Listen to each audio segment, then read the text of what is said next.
All right. All right, guys. That was me throwing another 3/4 inch steel ball, again about an ounce, from 20 meters. So the last one was from 40 meters, about 45 yards.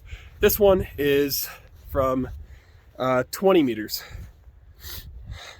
Only took 2 shots, and you're seeing them.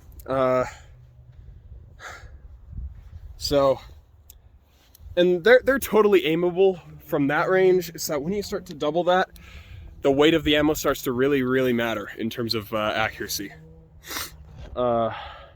So yeah, again, this is kind of like my lethality test. If it can pass through a 3/4 inch MDF wooden board, then I count it as absolutely lethal every single time, as long as it hits a vital area. And if it causes significant damage to it, then I say it's also lethal, but there's more chances of survival, and it's an indication of, range drop off of energy and whatnot.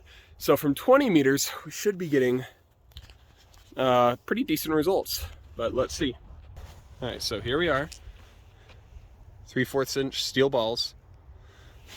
Again,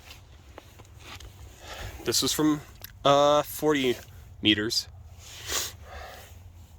This was from 20 meters.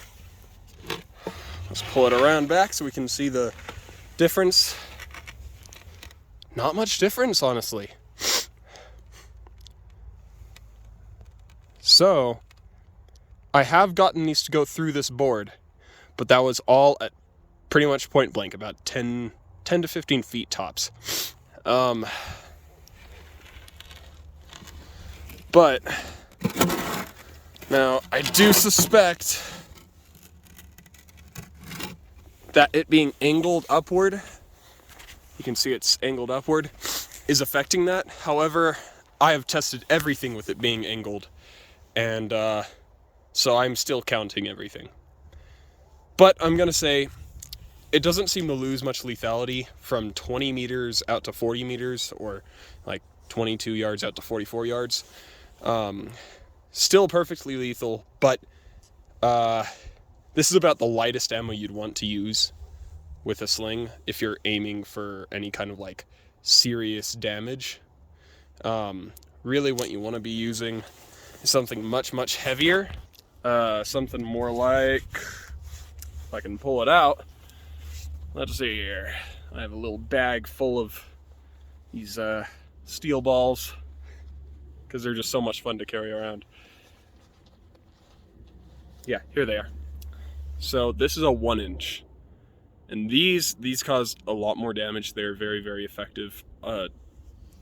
It takes at least 2 of the boards to stop a 1 inch steel ball, and even then it almost comes out the back. But the 3/4, they're about half the energy, about like 20 or 30% more velocity, diameter smaller, and since they're a lot cheaper, there is that benefit. I'm going to test the range, see if the lighter stuff goes farther, because yeah, that's also an important factor. But so far, 1 inch wins pretty much every single time in terms of power, which is obvious, but in terms of cost effectiveness, 1 inch, this costs about 90 cents per shot. The